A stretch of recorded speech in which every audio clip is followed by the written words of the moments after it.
നമ്മൾ ഡിസ്കസ് ചെയ്യുന്ന ടോപ്പിക്കാണ് പ്രൊമോട്ടേഴ്സ് ആൻഡ് പോയിസൺസ്. കാറ്റലിസ്റ്റ് എന്നുള്ള സെക്ഷനിലെ ഇമ്പോർട്ടൻ്റ് ആയിട്ടുള്ള 2 ടേമുകളാണ് പ്രൊമോട്ടർ ആൻഡ് പോയിസൺസ്. ഓരോന്നും എന്താണെന്ന് നോക്കാം. First one, promoters. Substance which can promote or increase the activity of a catalyst is called A promoter. അതായത് നമ്മൾ പറഞ്ഞു, കാറ്റലിസ്റ്റ് നമ്മൾ യൂസ് ചെയ്യുന്നത് എന്തിനു വേണ്ടിയിട്ടാണ്?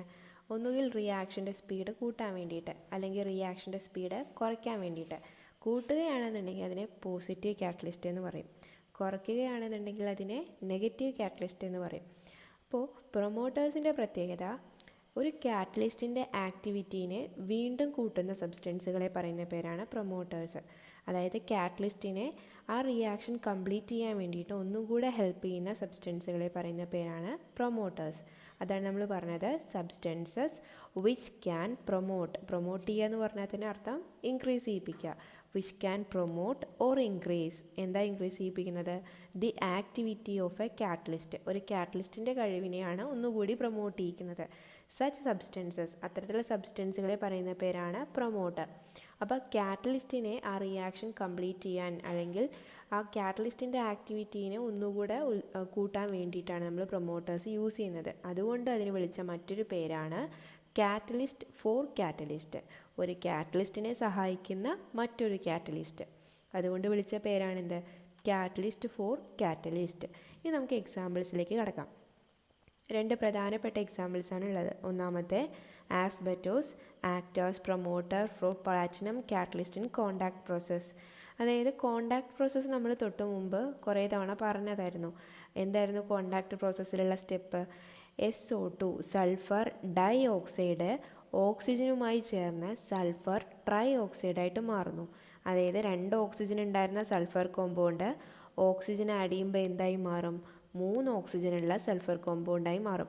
ഈ റിയാക്ഷനെ തന്നെ നമുക്ക് ഓക്സിഡേഷൻ എന്ന് പറയാം. ഓക്സിജൻ ആഡ് ചെയ്യുകയാണ് ചെയ്യുന്നത്. അപ്പോൾ ഇതാണ് കോണ്ടാക്ട് പ്രോസസ്സ്. അവിടെ പല ടൈപ്പ് കാറ്റലിസ്റ്റുകളെ നമ്മൾ പരിചയപ്പെട്ടിരുന്നു. ഇവിടെ പറയുന്നത് പ്ലാറ്റിനം കാറ്റലിസ്റ്റാണ്. പ്ലാറ്റിനത്തെയാണ് നമ്മൾ PT എന്ന് സൂചിപ്പിക്കുന്നത്. അപ്പോൾ പ്ലാറ്റിനം യൂസ് ചെയ്ത് കഴിഞ്ഞാൽ ഈ റിയാക്ഷൻ ഫാസ്റ്റായിട്ട് നടക്കും. പക്ഷേ ഈ റിയാക്ഷനെ തന്നെ ഒന്നുകൂടെ ഫാസ്റ്റ് ആക്കാൻ വേണ്ടി നമുക്ക് ആസ്ബറ്റോസ് എന്ന് പറഞ്ഞ ഒരു സബ്സ്റ്റൻസ് യൂസ് ചെയ്യാം. അപ്പോൾ അതിൻ്റെ പ്രത്യേകത, പ്ലാറ്റിനത്തിൻ്റെ എമൗണ്ട് കുറവാണെങ്കിൽ പോലും ഈ ആസ്ബറ്റോസിൻ്റെ പ്രസൻസ് കാരണം പ്ലാറ്റിനത്തിൻ്റെ ആക്ടിവിറ്റി ഒന്നുകൂടെ കൂട്ടും. അതായത് സൾഫർ ഡൈ ഓക്സൈഡ് പെട്ടെന്ന് തന്നെ എന്തായി മാറും? സൾഫർ ട്രൈ ഓക്സൈഡായിട്ട് മാറും. അപ്പോൾ ആസ്ബറ്റോസിൻ്റെ റോൾ എന്താണ് ഇവിടെ? പ്ലാറ്റിനം എന്ന ഈ കാറ്റലിസ്റ്റിൻ്റെ ആക്ടിവിറ്റി, അതിൻ്റെ കഴിവിനെ ഒന്നുകൂടി കൂട്ടി. അതുകൊണ്ട് ഇതൊരു പ്രൊമോട്ടറാണ്. So asbestos act as promoter. ആർക്കുള്ള പ്രൊമോട്ടറായിട്ടാണ് ആക്ട് ചെയ്യുന്നത്? Platinum catalyst. അത് ഏത് പ്രോസസ്സിലാണ്? കോണ്ടാക്ട് പ്രോസസ്സിലാണ്. അപ്പോൾ അത്രയും കാര്യങ്ങൾ പറയാം. അതായത് ഏത് പ്രോസസ്സാണെന്ന് പറയണം, ആ പ്രോസസ്സിൽ ഉപയോഗിക്കുന്ന കാറ്റലിസ്റ്റ് ഏതാണെന്ന് പറയണം, ആ കാറ്റലിസ്റ്റിന് ആക്ടിവിറ്റി കൂട്ടുന്ന പ്രൊമോട്ടർ ഏതാണെന്ന് പറയണം. ഇപ്പോൾ ഒന്നാമത്തെ എക്സാമ്പിൾ കംപ്ലീറ്റ് ആയി. ഇനി രണ്ടാമത്തെ example, molybdenum act as promoter for iron catalyst in Haber process. Haber process നമ്മൾ കുറേ തവണ പറഞ്ഞു. നൈട്രജനും ഹൈഡ്രജനും ചേർന്ന് അമോണിയ ആയി മാറുന്ന പ്രോസസ്സാണ് ഹേബർ പ്രോസസ്സ്. അവിടെ നമ്മൾ സ്പീഡ് കൂട്ടാൻ വേണ്ടി ഉപയോഗിച്ച കാറ്റലിസ്റ്റാണ് ഇത്? Iron catalyst. ഈ അയൺ കാറ്റലിസ്റ്റിൻ്റെ ആക്ടിവിറ്റി ഒന്നുകൂടെ കൂട്ടാൻ വേണ്ടിയിട്ടാണ് നമ്മൾ മോളിബ്ഡിനം എന്ന പ്രൊമോട്ടർ യൂസ് ചെയ്തത്. മോളിബ്ഡിനത്തിനെയാണ് നമ്മൾ MO എന്ന് സൂചിപ്പിക്കുന്നത്. ക്യാപിറ്റൽ ലെറ്റർ എമ്മും സ്മോൾ ലെറ്റർ ഒയും. അപ്പോൾ ഇതിൻ്റെ പ്രത്യേകത എന്താണ്? ഹേബർ പ്രോസസ്സിൽ നൈട്രജനും ഹൈഡ്രജനും ചേർന്ന് അമോണിയായി മാറുന്ന ഈ പ്രോസസ്സിൽ ആക്ടിവിറ്റി ഓഫ് അയൺ എന്ന കാറ്റലിസ്റ്റിൻ്റെ ആക്ടിവിറ്റിയെ കൂട്ടാൻ വേണ്ടി ഉപയോഗിച്ച സബ്സ്റ്റൻസാണ് മോളിബ്ഡിനം. അതുകൊണ്ട് മോളിബ്ഡിനം എന്താണ്? ഒരു പ്രൊമോട്ടറാണ്. So molybdenum act as promoter for iron catalyst in Haber process. Haber പ്രോസസ്സാണ് അവിടെ യൂസ് ചെയ്ത കാറ്റലിസ്റ്റ് അയൺ ആണ്. അതിൻ്റെ ആക്ടിവിറ്റി കൂട്ടാൻ വേണ്ടിയിട്ടാണ് മോളിബ്ഡിനം യൂസ് ചെയ്തത്. ഇതാണ് 2 എക്സാമ്പിൾസ്. അപ്പോൾ ഒന്നുകൂടെ പറയാം, പ്രൊമോട്ടേഴ്സ് എന്ന് പറഞ്ഞു കഴിഞ്ഞാൽ കാറ്റലിസ്റ്റിൻ്റെ ആക്ടിവിറ്റി, അതിൻ്റെ ആ പ്രവർത്തനം ഒന്നുകൂടെ കൂട്ടാൻ വേണ്ടി യൂസ് ചെയ്യുന്ന സബ്സ്റ്റൻസുകളാണ് പ്രൊമോട്ടേഴ്സ്. അതിന് 2 എക്സാമ്പിൾസാണ് നമ്മൾ പറഞ്ഞത്. ആസ്ബറ്റോസ് ആണ് ഒന്നാമത്തെ എക്സാമ്പിൾ, രണ്ടാമത്തെ എക്സാമ്പിളാണ് മോളിബ്ഡിനം. അപ്പോൾ വെറുതെ ആസ്ബറ്റോസ് മോളിബ്ഡിനം എന്ന് പറഞ്ഞാൽ പോരാ, നമ്മളത് വ്യക്തമാക്കണം. ഏത് പ്രോസസ്സാണെന്ന് വ്യക്തമാക്കണം, ഏത് കാറ്റലിസ്റ്റിൻ്റെ ആക്ടിവിറ്റിയാണ് കൂട്ടുന്നത് എന്നും വ്യക്തമാക്കണം. ഇനി നമ്മൾ അടുത്ത അടുത്ത സെക്ഷനാണ് പോയിസൺസ്. പോയിസൺസ് എന്താ നോക്കാം. പ്രൊമോട്ടർ ആക്ടിവിറ്റി കൂട്ടുന്നു എന്ന് പറഞ്ഞു. അപ്പോൾ പോയിസൺസ് സ്വാഭാവികമായിട്ട് എന്തായിരിക്കും? ആക്ടിവിറ്റി കുറയ്ക്കുന്നവരാണ്. ആക്ടിവിറ്റി കുറയ്ക്കുകയോ അല്ലെങ്കിൽ കംപ്ലീറ്റ് ആയിട്ട് ഇല്ലാതാക്കുകയോ ചെയ്യുന്ന സബ്സ്റ്റൻസുകളാണ് പോയിസൺസ്. അപ്പോൾ ഡെഫിനിഷൻ ഇതാണ്: substance which can decrease the activity of a catalyst is called poisons. ഒരു കാറ്റലിസ്റ്റിൻ്റെ ആക്ടിവിറ്റി കുറയ്ക്കുന്നവരെ പറയുന്ന പേരാണ് പോയിസൺസ്. 2 പ്രധാനപ്പെട്ട എക്സാമ്പിൾസ് ആണ് ഇതിനുള്ളത്. ഒന്നാമത്തെ നോക്കാം. Traces of arsenic can retarded the activity of platinum catalyst in contact process. Traces of arsenic എന്ന് പറഞ്ഞാൽ, ആഴ്സനിക് എന്ന് പറഞ്ഞു കഴിഞ്ഞാൽ ഒരു എലമെൻ്റ് ആണ്. ട്രേസസ് എന്ന് പറഞ്ഞു കഴിഞ്ഞാൽ വളരെ കുറഞ്ഞ എമൗണ്ട് എന്നുള്ള അർത്ഥത്തിൽ. റിട്ടാർഡ് ചെയ്യുക എന്ന് പറഞ്ഞു കഴിഞ്ഞാൽ കുറയ്ക്കുക, ഡിക്രീസ് എന്നുള്ള അതേ അർത്ഥത്തിൽ ഉപയോഗിക്കുന്ന വേർഡാണ് റിട്ടാർഡ്. അപ്പോൾ നമ്മൾ തൊട്ട് മുന്നേ കോണ്ടാക്ട് പ്രോസസ്സ് പറഞ്ഞിരുന്നു. എന്തായിരുന്നു അത്? SO2 + O2 gives SO3. Use ചെയ്യുന്ന കാറ്റലിസ്റ്റാണ് പ്ലാറ്റിനം. ഇവിടെ ആസ്ബറ്റോസ് എന്ത് ചെയ്തു? അതിൻ്റെ ആക്ടിവിറ്റി കൂട്ടി. ഇവിടെ എന്താ പറയുന്നത്? സെയിം പ്രോസസ്സ് തന്നെയാണ്, കോണ്ടാക്ട് പ്രോസസ്സ്. സെയിം കാറ്റലിസ്റ്റാണ് പ്ലാറ്റിനം കാറ്റലിസ്റ്റ്. അവിടെ ആരുടെ പ്രസൻസ് ആണുള്ളത്? ആഴ്സനിക്കിൻ്റെ പ്രസൻസ് ആണുള്ളത്. ആഴ്സനിക്ക് അവിടെ പ്രസൻ്റ് ആണെന്നുണ്ടെങ്കിൽ അതിൻ്റെ അർത്ഥം ആ റിയാക്ഷനിൽ ആ കാറ്റലിസ്റ്റിൻ്റെ ആക്ടിവിറ്റി കുറഞ്ഞു എന്നാണ്. അപ്പോൾ അതൊരു പോയിസൺ ആണ്. അപ്പോൾ സെയിം എക്സാമ്പിൾ തന്നെയാണ്. ആസ്ബറ്റോസിന് പകരം ആഴ്സനിക് വന്നു കഴിഞ്ഞാൽ ആഴ്സനിക് എന്താണ്? പോയിസൺ ആണ്. ഇനി രണ്ടാമത്തെ എക്സാമ്പിൾ നോക്കാം. Hydrogen sulphide. ഹൈഡ്രജൻ സൾഫൈഡിൻ്റെ ഫോർമുല H2S. ഇതൊരു വാതകമാണ്, അതിനൊരു ബാഡ് സ്മെല്ലാണുള്ളത്.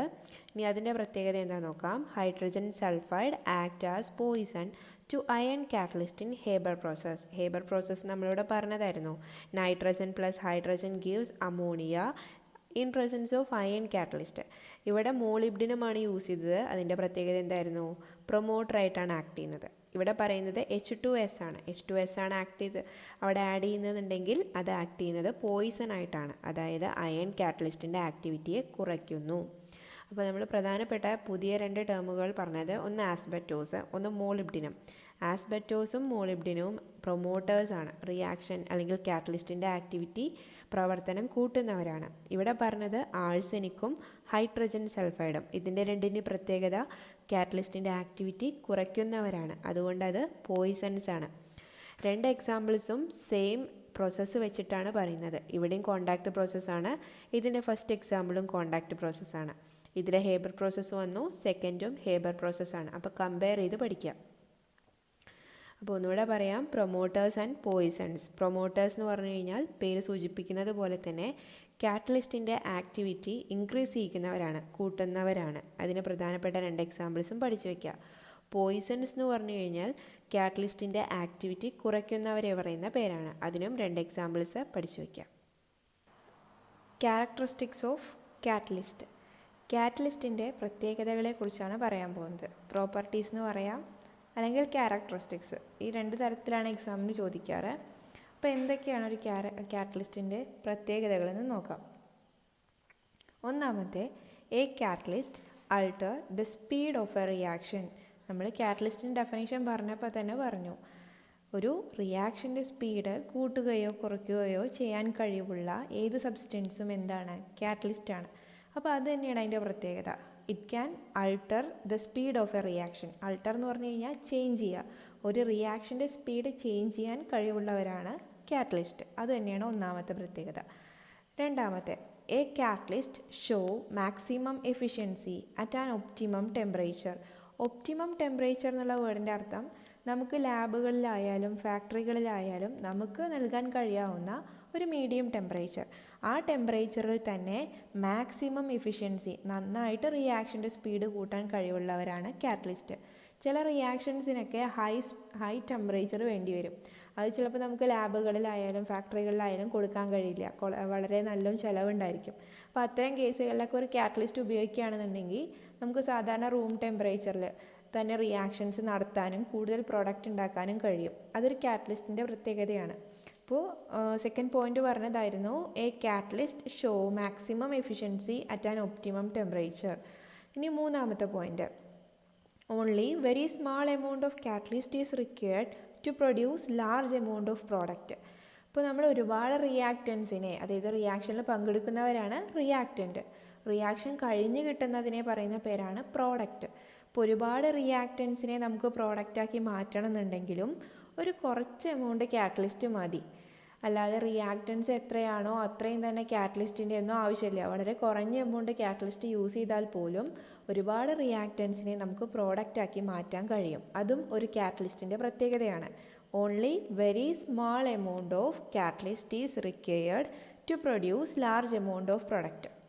ഇനി നാലാമത്തെ പോയിന്റ് പറയുന്നതാണ് a catalyst does not start the reaction but only speed up the reaction. Reaction start ചെയ്യാൻ ഒരിക്കലും കാറ്റലിസ്റ്റിന് കഴിയില്ല. അതിന് എന്ത് തന്നെ വേണം? റിയാക്റ്റൻസ് തന്നെ വേണം. അങ്ങനെ റിയാക്ഷൻ തുടങ്ങുമ്പോഴാണ് കാറ്റലിസ്റ്റ് അതിൻ്റെ റോൾ പ്ലേ ചെയ്യുന്നത്. അതായത് കാറ്റലിസ്റ്റ് എന്ത് ചെയ്യും? റിയാക്ഷൻ്റെ സ്പീഡ് കൂട്ടും. അല്ലാതെ നമുക്ക് റിയാക്ഷൻ തുടങ്ങാൻ തന്നെ കാറ്റലിസ്റ്റ് ഉപയോഗിക്കാൻ പറ്റില്ല. റിയാക്റ്റൻസ് തമ്മിൽ കൂടിച്ചേർന്ന ആ സമയത്താണ് കാറ്റലിസ്റ്റും ആ റിയാക്ഷനിൽ പങ്കെടുക്കുന്നത്. ഇനി അടുത്ത പോയിന്റ് പറയുന്നത് the catalyst combine with the reactants but regenerated at the end of the reaction. റിയാക്റ്റൻസുമായിട്ട് കമ്പൈൻ ചെയ്യും കാറ്റലിസ്റ്റ്. റിയാക്ഷൻ നടക്കുന്ന സമയത്ത് റിയാക്റ്റൻറ്റും കാറ്റലിസ്റ്റൊക്കെ കൂടിച്ചേരും.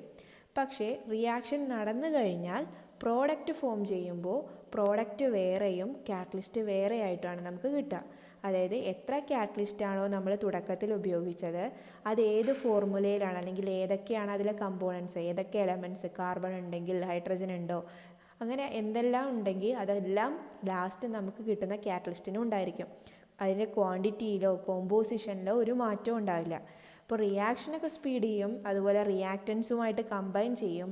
പക്ഷേ റിയാക്ഷൻ എല്ലാം നടന്നു കഴിഞ്ഞാൽ കിട്ടുന്ന സമയത്ത് പ്രോഡക്റ്റ് വേറെയും കാറ്റലിസ്റ്റ് വേറെയായിരിക്കും. നമ്മൾ റിയാക്ഷന് വേണ്ടിയിട്ട് എത്ര കാറ്റലിസ്റ്റ് ഉപയോഗിച്ചോ അത്രയും തന്നെ നമുക്ക് റിയാക്ഷന് ശേഷവും കിട്ടും. അതാണ് ഈ പോയിന്റ് പറഞ്ഞത്.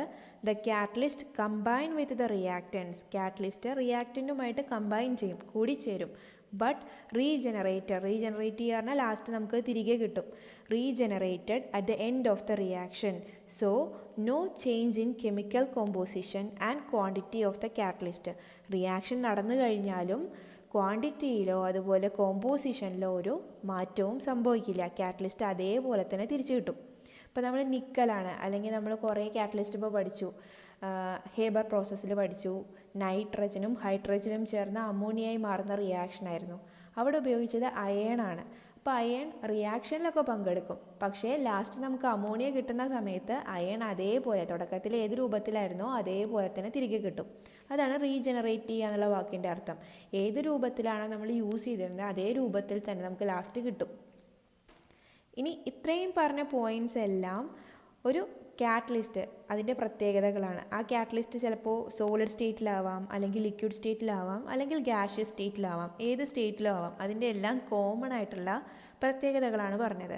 ഇനി സോളിഡ് കാറ്റലിസ്റ്റിന് മാത്രമായിട്ട് രണ്ട് പ്രത്യേകതകളുണ്ട്. സോളിഡ് എന്ന് പറഞ്ഞാൽ ഖരാവസ്ഥയിലുള്ള കാറ്റലിസ്റ്റിന് മാത്രമായിട്ട് രണ്ട് പ്രത്യേകതകളുണ്ട്. ഇതിനെല്ലാം പുറമേ ഉള്ള രണ്ട് പ്രത്യേകതകളാണ് ആക്ടിവിറ്റിയും സെലക്ടിവിറ്റിയും.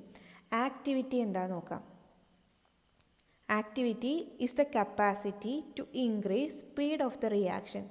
ഒരു റിയാക്ഷൻ്റെ സ്പീഡ് കൂട്ടാനുള്ള കഴിവിനെ പറയുന്ന പേരാണ് ആക്ടിവിറ്റി. അപ്പോൾ നമുക്ക് എന്തായാലും എക്സാമ്പിൾ നോക്കാം. For example, hydrogen and oxygen combine in presence of platinum catalyst to form water. But in the absence of platinum, hydrogen and oxygen do not combine. ഇപ്പോൾ താഴെ ഒരു ഇക്വേഷൻ കൊടുത്തിട്ടുണ്ട്. ഹൈഡ്രജനും ഓക്സിജനും കൂടെ ചേർന്ന് വാട്ടറായി മാറുന്ന റിയാക്ഷൻ. ഈ റിയാക്ഷൻ നടക്കുന്നത് പ്ലാറ്റിനം എന്ന PTA എന്ന് സൂചിപ്പിച്ചിരിക്കുന്നത് പ്ലാറ്റിനമാണ്. പ്ലാറ്റിനം കാറ്റലിസ്റ്റിൻ്റെ പ്രസൻസിലാണ്. ഈ റിയാക്ഷൻ പ്ലാറ്റിനം കാറ്റലിസ്റ്റിൻ്റെ പ്രസൻസിൽ മാത്രമേ നടക്കൂ. ഈ കാറ്റലിസ്റ്റ് ഇവിടെ ഇല്ലയെന്ന് വിചാരിക്കുക, അത് ആബ്സെൻ്റ് ആണെന്നുണ്ടെങ്കിൽ ഈ ഹൈഡ്രജനും ഓക്സിജനും കമ്പൈൻ ചെയ്ത് ഒരിക്കലും വാട്ടറായി മാറില്ല. ആ റിയാക്ഷൻ നടക്കണമെങ്കിൽ ആര് വേണം? പ്ലാറ്റിനം എന്നുള്ള കാറ്റലിസ്റ്റ് വേണം. അപ്പോൾ റിയാക്ഷൻ്റെ സ്പീഡ് കൂട്ടാൻ ഉള്ള കഴിവിനെ പറയുന്ന പേരാണ് ആക്ടിവിറ്റി. ഇനി അടുത്തത് പറയുന്നതാണ് selectivity. It is the ability to direct the reaction to form particular product. ചില റിയാക്ഷൻസൊക്കെ നടന്നു കഴിഞ്ഞാൽ ഒന്നോ അതിലധികമോ പ്രോഡക്ട്സ് കിട്ടും. ചിലപ്പോൾ നമ്മളെ ഉദ്ദേശം അതിലത്തെ ഏതെങ്കിലും ഒരു പ്രോഡക്റ്റ് മാത്രമായിട്ട് കിട്ടുക എന്നുള്ളതാവും. അപ്പോൾ പല ടൈപ്പ് പ്രോഡക്റ്റ് കിട്ടുക എന്നുണ്ടെങ്കിൽ നമ്മൾ ഉദ്ദേശിച്ച പ്രോഡക്റ്റിൻ്റെ എമൗണ്ട് എന്താവും? കുറയും. അപ്പോൾ നമ്മൾ വിചാരിച്ചത് മാത്രം കിട്ടണം എന്നുണ്ടെങ്കിൽ അതിന് പറ്റിയ കാറ്റലിസ്റ്റ് ഏതാ വെച്ചാൽ അത് യൂസ് ചെയ്യുക. അപ്പോൾ നമ്മൾ വിചാരിച്ച പ്രോഡക്റ്റ് മാത്രമേ കിട്ടുള്ളൂ, അതിൻ്റെ എമൗണ്ട് ആയിരിക്കും കൂടുതലും ഉണ്ടാവുക. അപ്പോൾ അതുവഴി നമുക്ക് എഫിഷ്യൻസി കൂട്ടാൻ പറ്റും, റിയാക്ഷൻ്റെ എഫിഷ്യൻസി കൂട്ടാൻ പറ്റും. അതാണ് പറഞ്ഞത്, it is the ability to direct the reaction to form particular product. നമ്മൾ ഉദ്ദേശിച്ച പ്രത്യേക പ്രോഡക്റ്റ് കിട്ടാൻ വേണ്ടി നമുക്ക് റിയാക്ഷനെ ഡയറക്റ്റ് ചെയ്യാം, ഏത് ദിശയിലേക്ക് വേണമെങ്കിൽ തിരിച്ചുവിടാം. ആ ഒരു പ്രത്യേകതയ്ക്ക് പറയുന്ന പേരാണ് സെലക്ടിവിറ്റി. അപ്പോൾ നമുക്കത് എക്സാമ്പിൾസ് നോക്കാം, അപ്പോൾ കൂടുതൽ ക്ലിയർ ആവും. CO+H2, CO എന്ന് പറഞ്ഞാൽ നിങ്ങൾക്കറിയാം കാർബൺ മോണോക്സൈഡാണ്. H2 hydrogen. CO+H2 gives HCHO. ഈ കോമ്പൗണ്ടിൻ്റെ പേരാണ് ഫോർമാൽഡിഹൈഡ്, ഒരു ആൽഡിഹൈഡാണ്. Formula HCHO. ഈ റിയാക്ഷൻ നടക്കുന്നത് കോപ്പറിൻ്റെ പ്രസൻസിലാണ്. CO എന്ന് റെപ്രസെൻറ്റ് ചെയ്തിരിക്കുന്നത് കോപ്പറിനെയാണ്. അപ്പോൾ കാർബൺ മോണോക്സൈഡും ഹൈഡ്രജനും കൂടെ കോപ്പർ എന്ന കാറ്റലിസ്റ്റിൻ്റെ പ്രസൻസിൽ റിയാക്ഷൻ നടന്നു കഴിഞ്ഞാൽ കിട്ടുന്ന പ്രോഡക്റ്റിൻ്റെ പേരാണ് ഫോർമാൽഡിഹൈഡ്. അതിൻ്റെ ഫോർമുല HCHO. ഇനി അതേപോലെ തന്നെ നമുക്ക് വേറെ റിയാക്ഷൻ നോക്കാം. CO, അഗെയിൻ CO ആണ്, carbon monoxide plus hydrogen. Hydrogen തന്നെയാണ്, ഇവിടെ ഉപയോഗിച്ച അതേ റിയാക്റ്റൻസ് തന്നെയാണ്, പക്ഷേ കാറ്റലിസ്റ്റ് മാറി. ഇവിടുത്തെ കാറ്റലിസ്റ്റ് നിക്കലാണ്. നിക്കലിനെയാണ് നമ്മൾ Ni എന്ന് സൂചിപ്പിച്ചിരിക്കുന്നത്. കിട്ടുന്ന പ്രോഡക്ട്സ് ഏതാ നോക്കാം. CH4+H2O. CH4 എന്ന് പറഞ്ഞ കോമ്പൗണ്ടിൻ്റെ പേരാണ് മീഥെയിൻ. H2O എന്ന് പറഞ്ഞു കഴിഞ്ഞാൽ വാട്ടറാണ്, നമുക്കറിയാം. അപ്പോൾ റിയാക്ഷനിൽ എന്തു മാത്രമേ മാറിയുള്ളൂ, ഉപയോഗിച്ച കാറ്റലിസ്റ്റ് മാത്രമേ മാറിയുള്ളൂ, കിട്ടുന്ന പ്രോഡക്ട്സ് എന്തായി മാറി. അപ്പോൾ അതായത് നമുക്ക് റിയാക്ഷൻ ഏത് ഡയറക്ഷനിൽ വേണം അല്ലെങ്കിൽ ഏത് പ്രോഡക്റ്റ് വേണമെന്ന് തീരുമാനിക്കുന്നത് ആ റിയാക്ഷനിൽ ഉപയോഗിച്ച കാറ്റലിസ്റ്റിനനുസരിച്ചിരിക്കും. അപ്പോൾ കാറ്റലിസ്റ്റ് മാറ്റുന്നതിനനുസരിച്ച് നമുക്ക് കിട്ടുന്ന പ്രോഡക്റ്റും മാറും. അതാണ് രണ്ടാമത്തെ പ്രത്യേകത, സെലക്ടിവിറ്റി. അപ്പോൾ ഈ ആക്ടിവിറ്റി ആൻഡ് സെലക്ടിവിറ്റി എന്ന് പറയുന്നത് സോളിഡ് കാറ്റലിസ്റ്റിൻ്റെ മാത്രം പ്രത്യേകതയാണ്. തൊട്ട് മുകളിൽ പറഞ്ഞിരിക്കുന്ന എല്ലാ പോയിൻറ്റ്സും എല്ലാ ടൈപ്പ് കാറ്റലിസ്റ്റ്, അതായത് സോളിഡ് കാറ്റലിസ്റ്റ് ഉൾപ്പെടെയുള്ള എല്ലാ കാറ്റലിസ്റ്റിനും ബാധകമായിട്ടുള്ള പ്രത്യേകതകളാണ്.